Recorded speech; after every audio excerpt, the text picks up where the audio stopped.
Então que tuxe, né?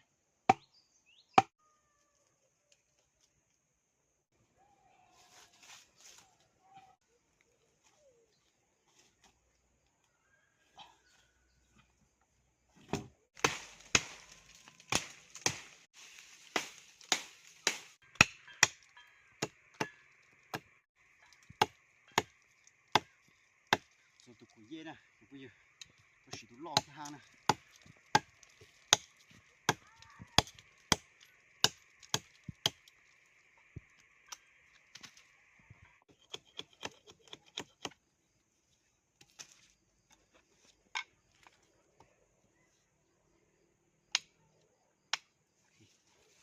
Đây rồi, lò một nữa, củi dê.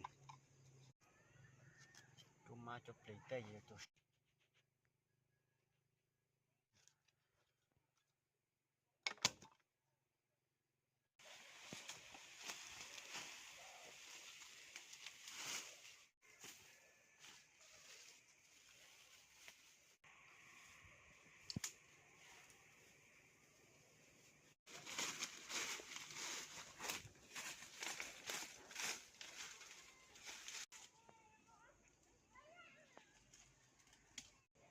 Rồi giờ là bé chậu kia nè,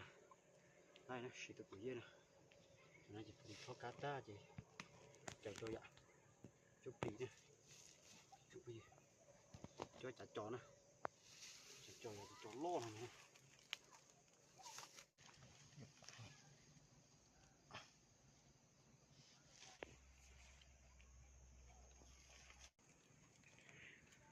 Lấy giờ nó ít dùng cái gì sai nè, cho chả tròn nè, thì cho tao bỏ đây, cho chả lò nó nè. Chả lo bù tụi nó cái búa này chả nó nè cho chả chó nè xị nè nó sẽ gì trồng tả nè tôi chỉ tỏi nữa trồng tả nè chả nó nè trồng bây giờ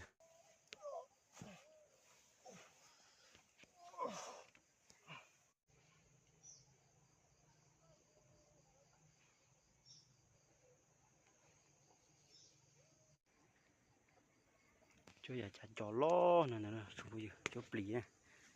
cho plì nè plì về tới tao không có khảo đời nè lo lo cho plì nè tao cá rống rồi nè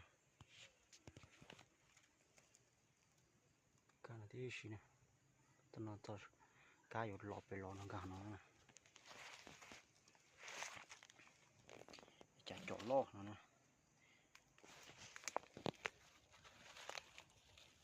lo nó nè mình đóng lo nó nè chả chỗ